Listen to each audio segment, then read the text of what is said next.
محترم بزرگوں اور دوستوں، میرے بھائیوں اور میرے عزیزوں،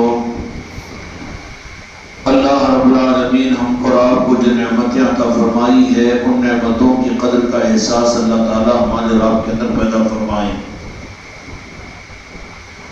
اللہ کے خزانوں سے اپنے بندوں کے لیے اس دنیا کی زندگی میں دو نعمتیں چلتی ہے۔ ایک نعمتیں تو وہ ہے جو ساری مخلوق کو عمومی طور پر اللہ تعالیٰ عطا فرماتے ہیں۔ زمین بھی اللہ تعالیٰ کی نعمت ہے، آسمان بھی اللہ تعالیٰ کی نعمت ہے، پیدا ہونا بھی اللہ کی نعمت ہے، مال و اموال، بیوی اور بچے، کاروبار، دنیا کی سانسیں اور پانی کے قطرات، اناج کے دانے، یہ سب اللہ تبارک و تعالیٰ کی نعمتیں ہی ہیں۔ لیکن یہ نعمتوں کے دینے میں اللہ رب العالمین نے کوئی خاص خصوصیت نہیں رکھی، بلکہ یہ تو وہ نعمتیں ہیں کہ جو اللہ تبارک و تعالیٰ نے عام انسانوں کو بھی عطا فرما دی، لیکن بالمقابل اس کے نعمتیں جو خدا کی بارگاہ سے چلتی ہے، بندوں کے لیے تقسیم ہوتی ہے، تو بندوں میں وہ خوش نصیب بندوں کو منتخب کیا جاتا ہے اور اللہ کی بارگاہ میں اپائنٹ کیا جاتا ہے، جن کو اللہ تبارک و تعالیٰ اپنی خاص نعمتیں عطا فرماتا ہے۔ اور وہ خاص نعمتیں اللہ تبارک و تعالیٰ کی کیا چیز ہے؟ تو قرآن مجید کے ذریعے سے پتہ یہ چلے گا کہ اللہ تبارک و تعالیٰ کسی کو اسلام عطا کرے، کسی کو قرآن عطا کرے، اور کسی کو اپنے محبوب کا کلمہ عطا کر دے، کسی کو عبادات عطا فرما دے۔ یہ اللہ تبارک و تعالیٰ کی طرف سے وہ خاص نعمتیں ہیں جو بندوں کو اللہ تعالیٰ عطا کرتے ہیں۔ اور ان نعمتوں کے ملنے کے بعد عبادت مل جائے، دین مل جائے، قرآن مل جائے، پھر بھی اللہ تبارک و تعالیٰ نے قرآن مجید کے اندر میں یہ حکم دیا کہ یہی ہماری آخری نعمت نہیں ہے، بلکہ ہمارے خزانے کی آخری اور سب سے زیادہ قیمتی نعمت کے حاصل کرنے کی دعا، اگرچہ کہ تم کو قرآن ہم نے دے دیا، مسلمان ہم نے بنا دیا، اور شریعت اور دین، احکامات اور نمازیں، سجدہ اور رکوع ہم نے تمہیں عطا کر دیا، لیکن تم یہ نہیں سمجھ لینا کہ یہی ہمارے خزانے کی آخری نعمت ہے، بلکہ اللہ تعالیٰ نے حکم دیا کہ جب نماز کے اندر میں آؤ تو پھر میری بارگاہ کے اندر میں اس نعمت خاص کو مجھ سے طلب کرو اور مجھ سے مانگو۔ یا اللہ تو نے اسلام بھی عطا کر دیا، کلمہ بھی عطا کر دیا، قرآن بھی عطا کر دیا، کعبہ بھی عطا کر دیا، رمضان کے روزے، 5 وقت کی نمازیں اور سب کچھ دین و شریعت عطا کر دیا، پھر اب ظاہری طور پر کیا بچا رب العالمین؟ تو اللہ تبارک و تعالیٰ کہے گا کہ نہیں، یہ بھی دولت میں جن کو عطا کر دوں، یہ نعمت میرے خزانے کی آخری دولت نہیں ہے، بلکہ تم کو قرآن اس بات کی رہبری کرے گا، دین اس بات کی رہبری کرے گا کہ اس سے آگے کی نعمت تم اس سے مانگو۔ نعمت تو ہم نے اور آپ نے عام طور پر دین کو سمجھا ہوگا، نمازوں کو سمجھا ہوگا، قرآن کو سمجھا ہوگا، احکامات کو سمجھا ہوگا، یہ بے شک یہ بھی نعمتیں ہیں، لیکن ان نعمتوں کے ملنے کے بعد اللہ تبارک و تعالیٰ نے اسلام بھی عطا کیا، کلمہ بھی عطا کیا، قرآن پر ایمان بھی عطا کیا، ایمان مجمل بھی عطا کیا، ایمان مفسر بھی عطا کیا، فرشتوں پر اس نے ایمان لایا، اور قیامت کے میدان پر بھی اس نے ایمان لایا، اور عالم برزخ پر بھی اس نے ایمان لایا، اور جنت و جہنم پر بھی ایمان لایا۔ یہ ساری دولتیں بندے کو مل چکی ہے، اور توفیق اللہ تبارک و تعالیٰ نے اس کو عطا فرمائی کہ اللہ تبارک و تعالیٰ نے اس کو اپنے مکان، اپنے کعبۃ اللہ پر بھی بلا لیا، اور مقام ابراہیم پر بھی یہ پہنچ گیا۔ رمضان المبارک کا مبارک مہینہ ہو، لیلۃ القدر کی رات ہو، قبولیت کے ساری حدیں پار ہو چکی ہو، اب کیا پھر بھی کوئی قبولیت کی کوئی اور نعمت رب کی بارگاہ میں موجود ہے جو قرآن اور حدیث سے ثابت ہے؟ جس کو یہ ساری نعمتیں مل جائے، بے شک نعمتیں اس کو ملی ہے، لیکن آخری نعمت نہیں ہے۔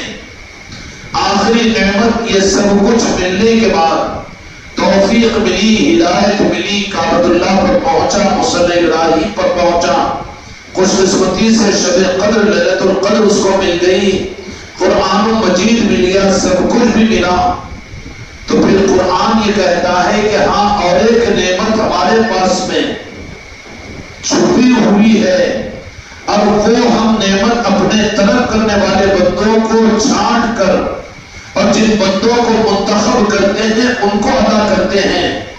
اس لیے اے مسلمانوں، اے نمازیوں، اے دین پر چلنے والوں، اے حافظوں، اے عالموں، اے پیروں، اے مریدوں، اے خانقاہ میں آنے والوں، مسجدوں میں آ کر نماز پڑھنے والوں، کہ تم کو اللہ تبارک و تعالیٰ کے پاس کی وہ خاص نعمت کا سوال اللہ سے کرتے رہو، اور جب وہ نعمت مل جائے تو پھر وہ نعمت اللہ کے خزانے کی اتنی اعلیٰ نعمت ہے کہ پھر اللہ تبارک و تعالیٰ تم پر اللہ کی نعمتوں کا شکر ادا کرنا اللہ فرض کر دیتا ہے۔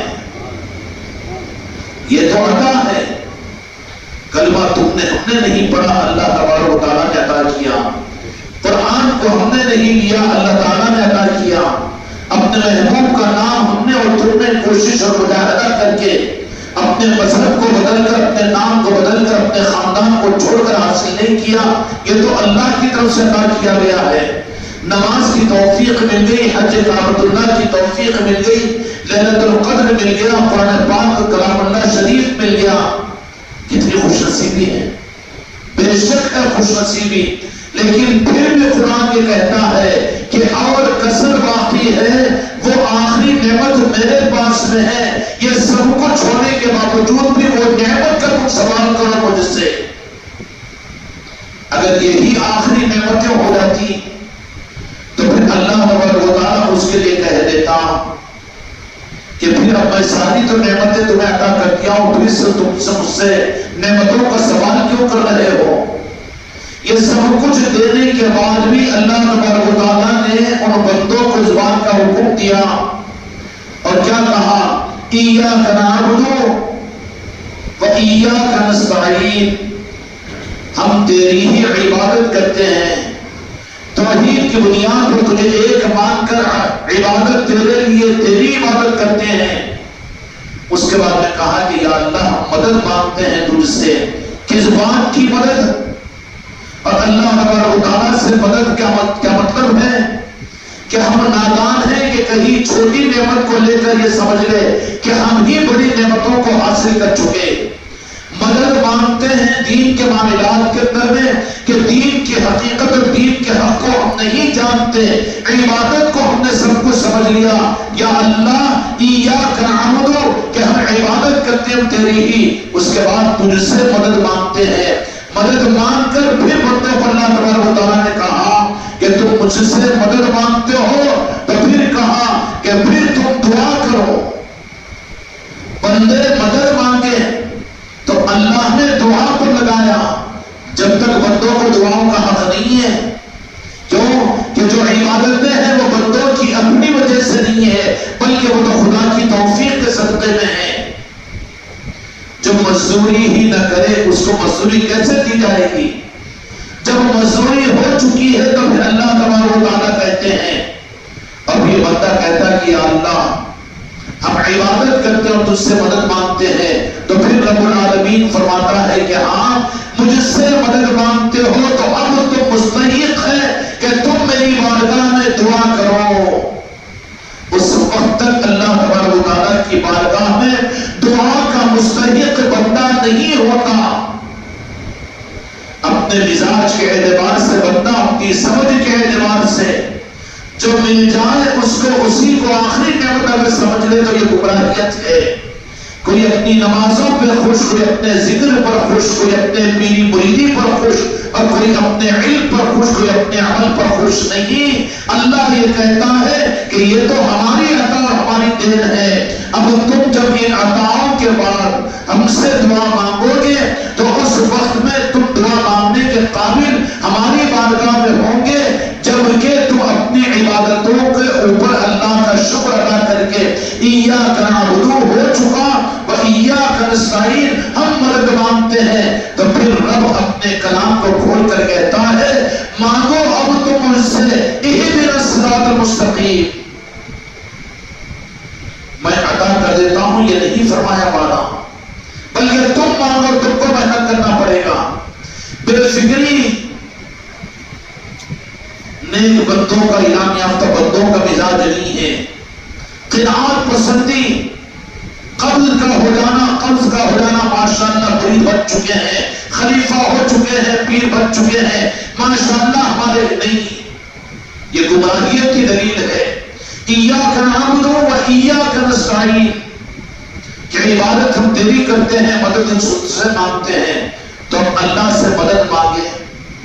تو پھر بندے اور اللہ کا معاملہ ہے تو وہ تو یہ کہہ دینا تھا کہ ہاں میں نے تمہاری مدد کر دی، نہیں فرمایا، بلکہ اللہ تبارک و تعالیٰ نے فرمایا کہ جب تم مجھ سے مدد مانگتے ہو اور میری عبادت کرتے ہو تو اب تم کو میں اور ایک کام پر لگاتا ہوں، اہدنا الصراط المستقیم، کہ یا اللہ ہم کو پہنچا اس ذات تک، پہنچا اس مقام پر، اور پہنچا اس نارد پاک پر کہ جہاں پر تیری پہچان ہوتی ہے اور تیری معرفت ملتی ہے اور تیری رضا ملتی ہے اور تیری خوشنودی ملتی ہے۔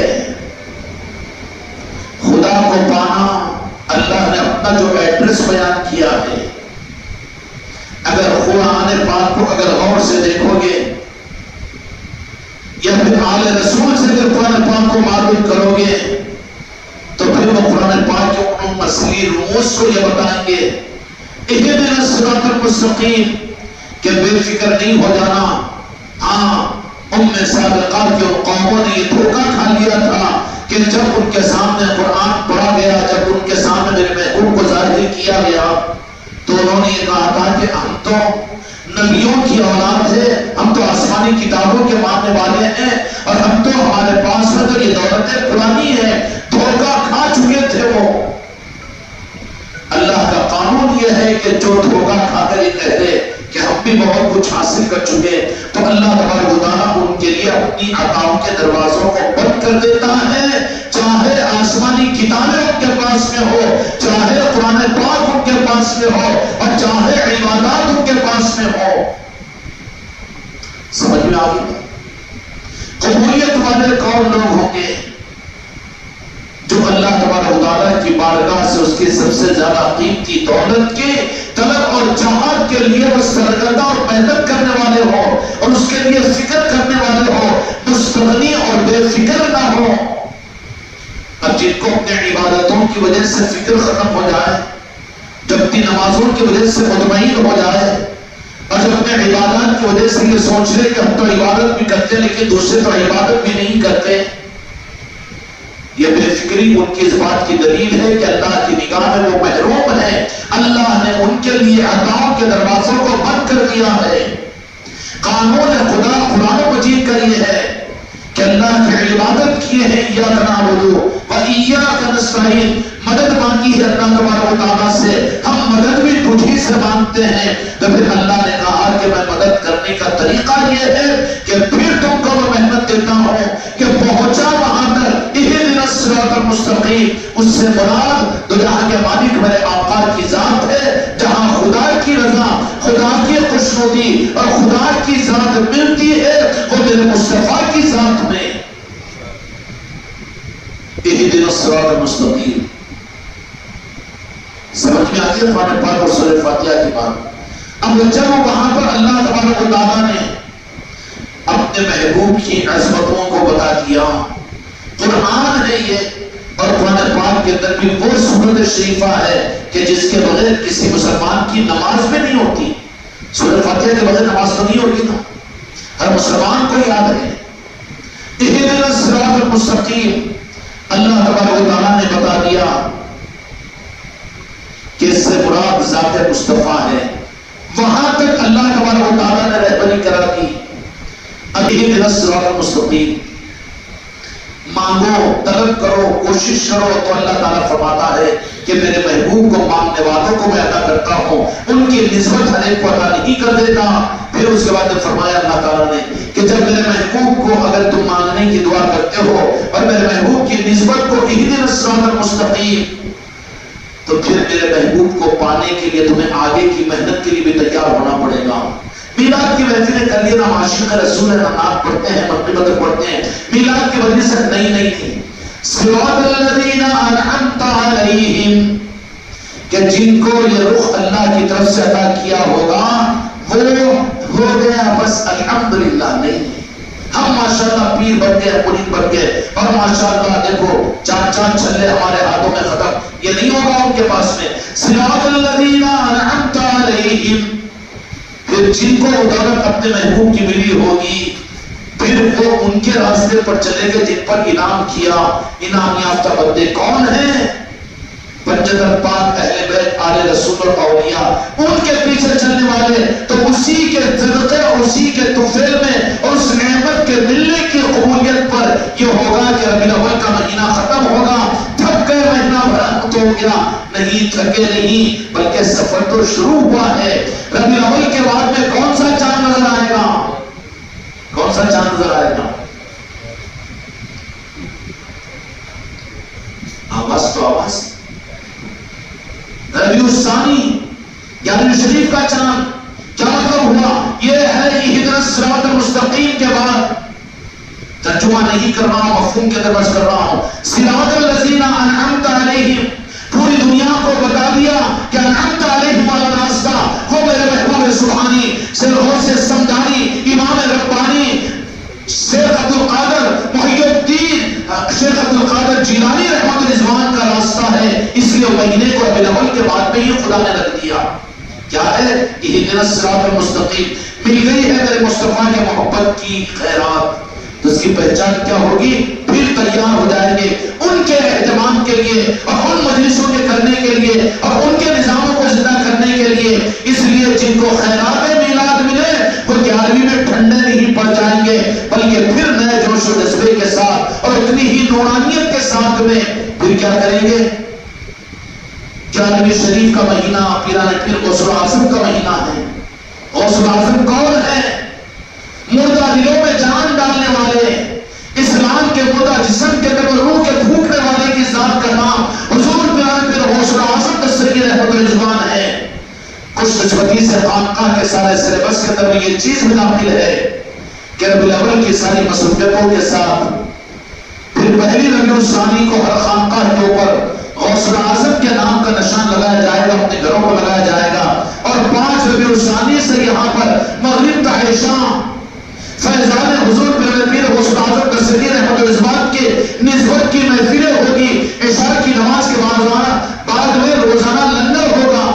ارے لنگر لنگر لنگر، ارے بابا جہاں لنگر ہے وہی تو برکت ہے۔ تو بچے گا تو بھکاری بن جائے گا، تیری اولادوں کو بھکاری بنا دیا جائے گا۔ جن گھرانوں میں لنگر ہے، یہ غریب نواز کا کرم ہے کہ میرے مریدوں کو سخی بنانے کے لیے اور عطا کرنے کے لیے لنگروں کا نظام میرے غریب نواز نے عطا فرما دیا۔ یہ نعمت ہے سلسلہ چشتیہ کی غریب نواز کی کہ میرے بچے اور میرے مرید بخیل نہیں ہیں بلکہ لنگر کھلا کر وہ خوش ہونے والے ہیں، اور جو سوچنے والے ہیں سڑک سے اتار دیے جاتے ہیں، ٹھوکرا کھاتے رہتے ہیں۔ ابھی مہینہ نہیں گیا پھر لنگر کی پھر ٹھوکرا کھا رہے ہیں، سڑک پر نہیں ہے، وہ سوچ رہے ہیں ٹھوکر کھا رہے ہیں۔ سمجھ میں آتا 11ویں شریف جب آئے گی تو پھر نشان بھی ہوگا، روزانہ عشاء کی نماز کے بعد لنگر بھی ہوگا۔ اللہ تبارک و تعالیٰ نے قرآن مجید کے اندر میں کھانا کھلانے والوں کی بڑی تعریف فرمائی ہے۔ پیران پیر غوث اعظم ارشاد فرماتے ہیں سرکار کہ عبادت اور ریاضت کے بعد میں مجھے کوئی عمل جتنا پسندیدہ ہے کس کو؟ پیران پیر غوث اعظم کو، وہ خلق کو کھلانا ہے۔ اللہ تبارک و تعالیٰ کا غریب نواز کا کرم اور شکر ہے کہ میرے بچوں کو یہ لنگروں کی سخاوتیں عطا فرماتی ہے، اور پوچھو ان بچوں سے کہ وہ کروا رہے ہیں، ان کی عطا ہے، کیسے نظام بنتا ہے، کیسے نظام بنتا ہے۔ ابھی مغرب سے پہلے ہمارا احمد نے یہ بات کہی، زیادہ حماقت کرے گا موجود تو نہیں ہے نا احمد، بیچارہ روزانہ محنت مزدوری کرنے والا غریب بچہ ہے میرا، لیکن کہا کہ لنگر کے لیے میں ارادہ کیا تو 10-12 دن سے تو کوئی کام نہیں تھا، خالی بیٹھا ہوا تھا، لیکن جیسے لنگر سامنے آ رہا ہے تو میرے پاس میں کام آ گیا، کام شروع ہو گیا۔ کوئی رک رہا ہے اس معاملات کے اندر میں تو اپنی نیت کی قمیص سے اپنی نیت کو کھول دے اور مانگ لے غریب نواز سے اور مانگ لے غوث اعظم سے۔ جہاں سے مانگنا ہے نا وہاں سے مانگنا. اب مانگنے پر لگا دیا اللہ اللہ سے, اللہ کے قابل بنا کے اللہ اس کو دے گا.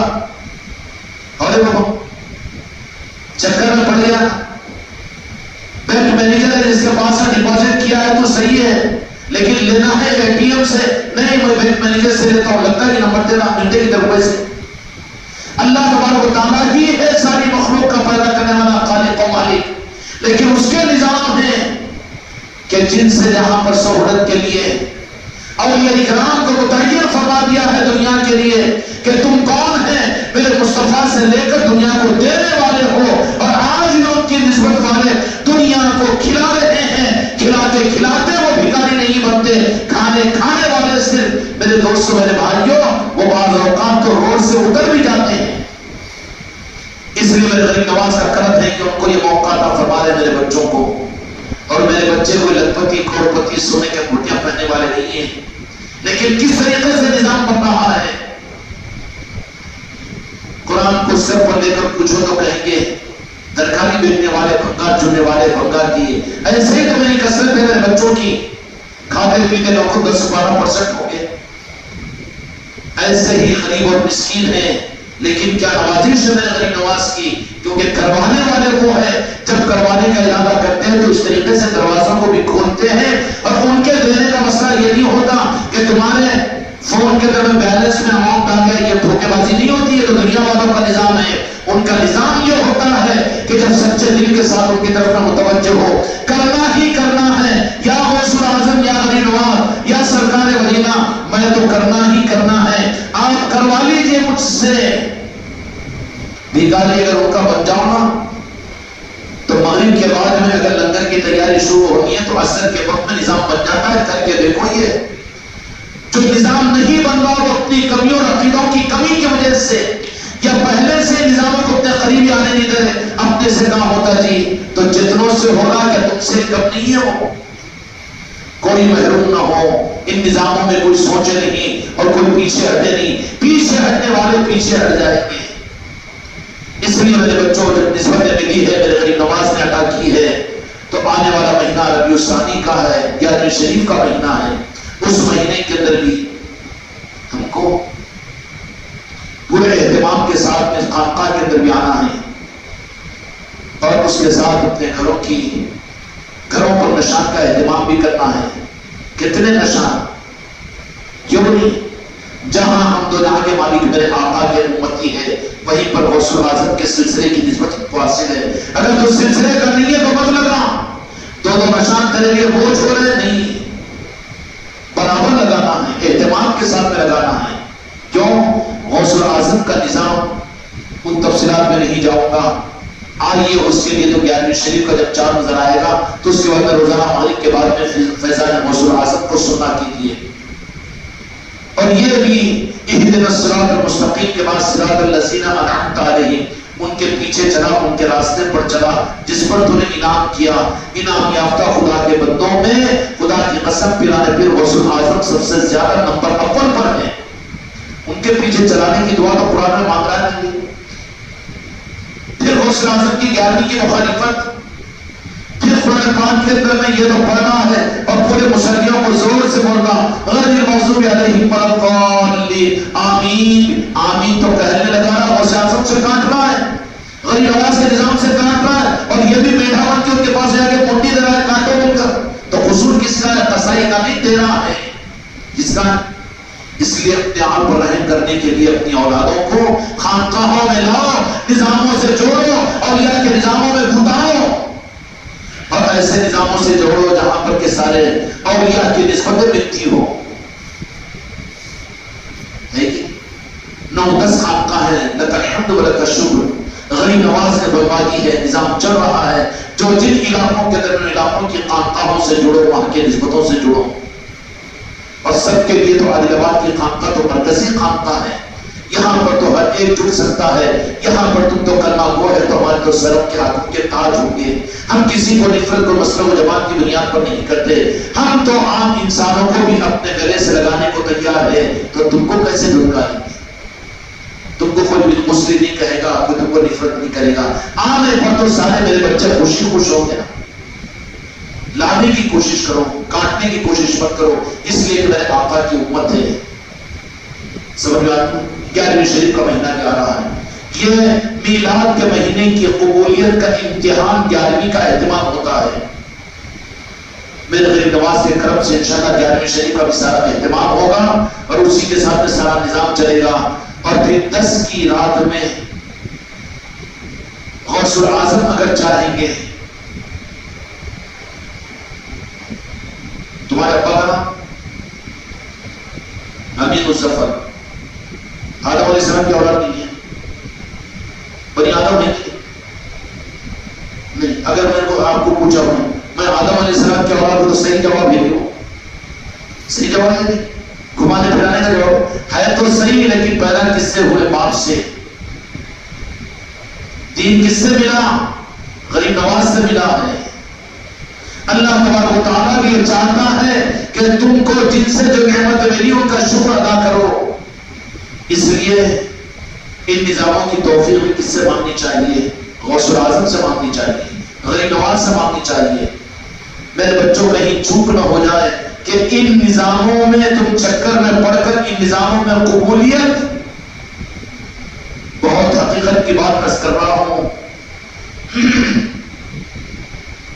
اپنی اولادوں کے لیے، اپنے خاندانوں کے لیے، اپنی ذات کے لیے ان نظاموں کی قبولیت میرے غوث و خواجہ سے مانگو، اولیاء سے مانگو، حضرت شاہ ولی سے مانگو۔ اگر اس کو لے جا کر تم اللہ سے مانگو گے نا تو اللہ تو وہاں پر تم کو کہہ رہا کہ قرآن دے دے چل بھاگ، نہیں پڑھتا آیت انعمت علیہم، قرآن میں آیت دے دیا اور میرے پاس سے بھکاری جا، جن کو میں نے ذمہ دار بنا کے ان کے پاس جا کر لے لے۔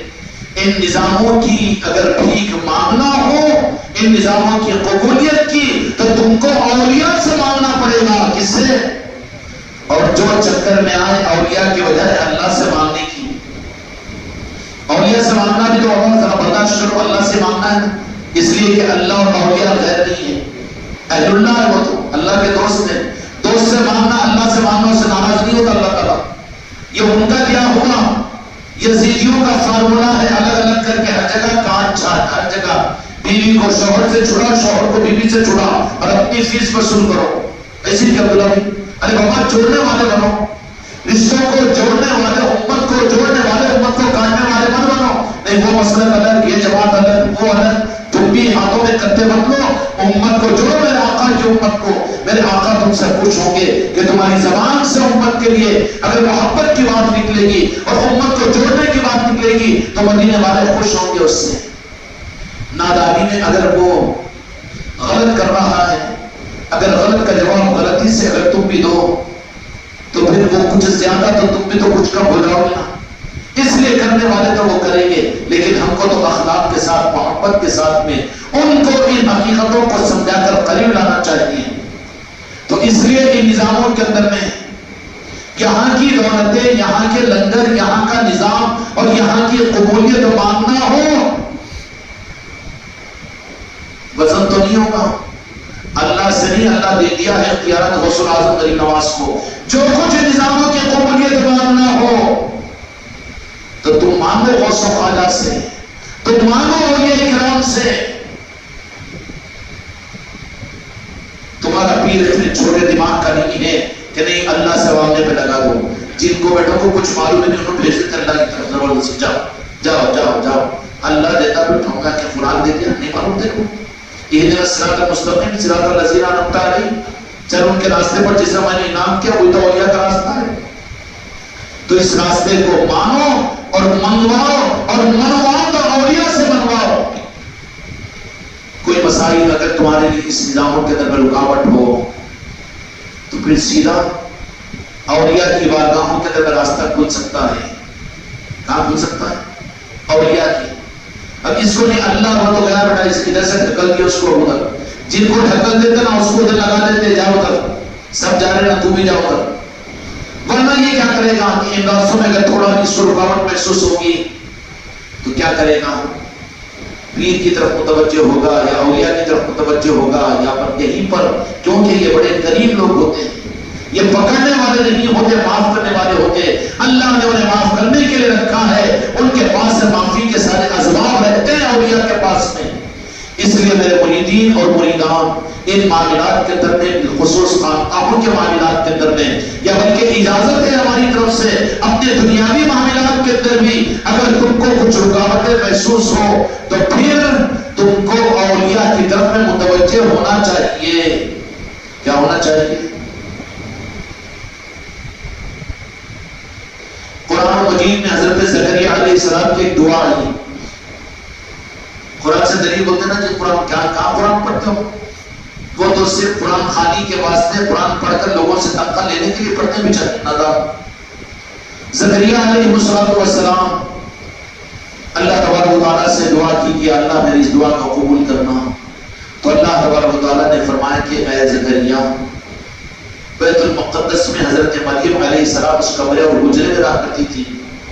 کہاں رہا کرتی تھی؟ ہم جو بھیج رہے ہیں وہ قرآن و حدیث کے خلاف میں نہیں، ہماری ضرورت نہیں ہے. خدا کی قسم شریعت کے معاملات میں قرآن و حدیث کے ہر حرف کے اوپر اپنی جان اور اپنی اولاد کو قربان کرنے کا جذبہ ہمارے اندر میں ہے. تم شریعت کے معاملات میں ہم کو دانا مت دو. تمہاری نادانی ہے، تمہاری جہالت ہے، تم حق کو نہیں سمجھ سکتے. ابھی جب سمجھ جاؤ گے تو پھر سمجھ میں آ جائے گا. اچھا ہے کہ ہماری زندگی میں اس حق کو سمجھ جاؤ تو ورنہ بعد میں پچھتاؤ گے. حضرت زکریا علیہ السلام نے فرمایا کہ زکریا نبی تھے نا لیکن تمہاری دعا کو میں قبول کروں. قبول کرنے والا تو اللہ تعالیٰ. اب بھیجا کہاں پر بھیجا کہ جاؤ بیت المقدس کے اندر میں حضرت مریم علیہ السلام کے حجرے کے سامنے کھڑے ہو کر نبی آئے. حضرت مریم نبی نہیں، کیونکہ نبی عورت نہیں ہوتی، ولیہ ہوتی ہے. ایک ولیہ کی بارگاہ میں آ کر حجرے کے سامنے کھڑے ہو کر اللہ رب العالمین کی بارگاہ میں ہاتھ اٹھا کر حکم رب کو پورا کرنے کے لیے دعا کی. اور حضرت زکریا علیہ السلام کی دعا قبول ہوئی. قبول کروانے کے لیے ولیہ کے پاس اللہ نے بھیجا اور نبی کو بھیجا. اور تو امتی کہتا ہے کہ ولیہ کے پاس سے مت مانگو، تیرا رب کے پاس سے مانگنا ناقابل قبول ہے، تو تجھے پھر اللہ تبارک و تعالیٰ اولیاء کا دروازہ بند کر دیتا ہے. اور جو اللہ کے پاس سے قابل قبول ہوگا یہاں سے وہاں تک لائن کلیئر ہوگی. پیر سے لے کر پیران پیر تک، اولیاء تک، اولیاء سے لے کر پنجتن پاک، اور پنجتن پاک سے لے کر نارائن پاک کے مصطفیٰ، یہ سارا راستہ اس کے لیے آسان، کہیں پر رکے گا نہیں، کھٹکے گا نہیں. اور جس کی لائن کلیئر نہیں ہوگی قدم قدم پر ٹھوکر کھا کر گرے گا. شرک ہوتا کی بدعت ہوتا کی مانگنا کی نہیں مانگنا کی. پھر جا کے ان سے پوچھا انہوں نے تو پورا کھینچ کے بازو کر دیتا سڑک سے. ارے کیوں نہیں آ رہا خان کا تو کہاں سے آتا؟ اس سے پوچھا تھا انہیں، سڑک سے اتار دیا اس کو. اور یہاں کے نظاموں میں اولیاء کا نظام پڑھی. کیا کہنا چاہیے کہ یہاں پر خوشامدی کا نظام نہیں ہوتا. ہم کو ہمارے آقا اور اولیاء کرام نے یہ بات کہی اب تک میں کیوں انکار کروں گا؟ جو خوشامدی کرتے ہو زیادہ کیوں یہ کرتے ہو؟ نہیں، بلکہ اتنی بڑی نعمت ملی ہے تو اجاگری کے ساتھ میں اپنے آپ کو رکھو. خوشامدی کا نظام مت بناؤ اس کو. اس لیے یہاں پر تو یہی چیز ہوگی کہ جو بچنا چاہا اس کے لیے بچنے کو تو 10 راستے ہیں، جو چلنا چاہا اس کے لیے تو ایک ہی تابعداری پیر کا راستہ ہے. لیکن ایک ہی راستہ ہے کہ منشا پیر کو پورا کرے. اور بچنے والے کے لیے 10 راستے نکل ماما نکل، بوجھ رکھو بن یہاں پر نکل. بڑی آسانی ہے. خوش آمدی نہیں کی جائے گی، کھینچا نہیں جائے گا اور لایا نہیں جائے گا کیونکہ کوئی قرض نہیں ہے یہاں پر. اس لیے آنے والا مہینہ 11ویں شریف کا ہے اور پھر غوث الاعظم کا ہے. اور غوث الاعظم کے مہینے کو اتفاقی طور پر نہیں بلکہ قرآن کی عملی تفسیر کی صورت میں میلاد کے مہینے کے بعد ہی کا مہینہ 11ویں کا مہینہ بنا دیا نا جی. اچھا پہلے کیوں نہیں بنایا؟ پہلے کیوں ضرورت ہی نہیں پڑی تھی؟ پوری امت جو تھی ان کے پاس میں صحیح قرآن بھی تھا، اہل بیت کے ائمہ طریقت کے نظاموں پر جڑے ہوئے تھے اور حق موجود تھا. لیکن عمومی طور پر جب دین کی روح نکل جا رہی تھی، جب ضرورت پڑی تو جب حضور پھر غوث الاعظم کو لا کر کھڑا کر دیا اور بتا دیا کہ اب یہ ہے قیامت تک ان کے دامن کو تھامو، ان کے پیچھے چلو، ان کے طریقے پر چلو، قادری بنو، چشتی بنو، سامری بنو، نقشبندی چلو. تو یہی ہے انعمت علیہم والا راستہ، انعمت علیہم والا راستہ. سمجھ گئے؟ غیر المغضوب علیہم ولا الضالین. آمین تو بولو. ہاں آمین بولو. سبھی بولتے ہیں نا، کیا مطلب ہے؟ اگر نہیں سمجھ کر بولتے، اگر سمجھ کر بولیں گے، سمجھا دیں گے، تو پھر یہ امت سے، اولیاء سے کٹے گی نہیں. یہ امت پنجگل پاک سے نہیں کٹے گی، قرآن سے نہیں کٹے گی، بلکہ جو جڑیں گے وہ اصل اور حق سے جڑیں گے. وَاعْتَصِمُوا بِحَبْلِ اللَّهِ جَمِيعًا وَلَا تَفَرَّقُوا. ایسی جمیں گے کہ اللہ کی رسی کو مضبوطی کے ساتھ پکڑ لو، اور اللہ کی رسی آل رسول کی ہے، اولیاء کی ہے، دامن رسول کی ہے، اور دامن پیر کی ہے، اور اولیاء اور طریقت کی رسی ہے کہ جس کے بارے میں اللہ حکم دے رہا ہے کہ مضبوطی سے پکڑو، مضبوطی سے پکڑو. وَاعْتَصِمُوا بِحَبْلِ اللَّهِ جَمِيعًا. مضبوطی کیوں؟ مضبوطی کہ اللہ کی رسی کٹتی نہیں ہے لیکن چھوٹتی ضرور ہے. ذرا اپنی ہمتیں، ذری محبتیں، ذری نسبتیں کمزور پڑ جائے تو چھوٹنے کا خطرہ رہتا ہے. اس لیے جہاں چھوٹنے کا خطرہ ہے وہاں ضروری ہوتا ہے کہ مضبوطی سے پکڑ. چھوٹے معصوم بچوں کو جھولوں میں بٹھائے تو کیا بولتا؟ باپ، شفیق باپ اور اما، مضبوطی سے پکڑے بیٹا رسی کو ذرا مضبوطی سے پکڑ. اللہ بھی قرآن مجید کے اندر میں کہہ رہا ہے اولیاء کے نظاموں کو مضبوطی سے پکڑو. وَلَا تَفَرَّقُوا، کہ تم آپس میں منتشر مت ہو جاؤ. رسی کو نہیں چھوڑنا. رسی جو ہے وہ نامن پاک مصطفیٰ اور پنجگل پاک سے لے کر میرے غوث و خواجہ سے لے کر قیامت تک پیرانے کامل کی صورت میں مضبوطی سے پکڑ لینا. اگر رسی مل گئی ہے خوش قسمتی سے، کبھی چھوڑ اور پکڑ، کبھی چھوڑ اور پکڑ کرے، اور قسمت خراب رہے چھوڑنے کے وقت میں نیچے گر گیا خندق میں، بن جائے گا، کافر بن جائے گا، منافق بن جائے گا، ناقدہ بن جائے گا، اولیاء کا ناقدہ ہو جائے گا. کوئی کام کوئی اس کی ہونے پہ جانے کا فائدہ ہو کے زبان پر کفر کا جملہ آ جائے گا. کیا پیر کو خدا سمجھا تھا تم؟ کیا غوث و خواجہ اپنے کو خدا کہلوائے کبھی؟ نعوذ باللہ نعوذ باللہ. وہ تو چاہتے ہیں وہ خدا کے دوست ہیں، وہ تو منواتے ہیں خدا ہی کی ذات کو. اگر یہ مضبوطی سے نہیں پکڑا، حکم ہے کہ مضبوطی سے پکڑو، چھوڑ پکڑ کرو. بدقسمتی سے وہی وقت اگر چھوڑنے کے وقت میں اگر گڑے میں گر گئے تو رسی تو اوپر رہے گی تو نیچے نیچے گرتا چلا جائے گا. ڈائفی ڈائف ڈائفی ڈائف نہیں دکھے گی تیری وائف. جب قسمت ہے تیری، کیا کریں گے؟ ہم بھی جاتے تھے خانقاہ کو، ہم بھی وہی بنے تھے، مگر اب تک نہیں آئے. کہاں سے جاتا؟ رسی چھوڑ گئی نہ تھے. اس لیے اللہ تبارک و تعالیٰ نے کہا کہ مضبوطی کے بعد وَاعْتَصِمُوا بِحَبْلِ اللَّهِ جَمِيعًا. مضبوطی کے ساتھ پکڑو. نظام طریقت اور اولیاء کا نظام مضبوطی سے پکڑنے کا ہے، چھوڑو پکڑ کرنے کا نہیں ہے. جو چھوڑ پکڑ کرے تو خطرات میں پڑ جاتا ہے، وہ خطرات میں پڑ جاتا ہے. اللہ تبارک و تعالیٰ اور یہاں پر یہ نظام دیا ہے غریب نواز نے. کس روح سے میرے غریب نواز کا شکر ادا کرے. الفاظ نہیں ہیں ہمارے پاس تو کہ ایسا نظام کے سال کے 12 مہینے جہاں پر اولیاء کے نظام چلتے ہوں. ایسا کوئی نظام ہے نہیں. یہ تحریر سے نعمت میں نہیں ہے خدا پاک کا. اگر مضبوطی کے ساتھ پکڑے رہو تو نوازتے جاؤ گے کہ نہیں جاؤ گے؟ اگر چھپ رہے تو بدقسمتی اپنی. چھوٹ جا رہے ہیں، کبھی پکڑ رہے کبھی چھوڑ رہے، کبھی پکڑ رہے کبھی چھوڑ رہے.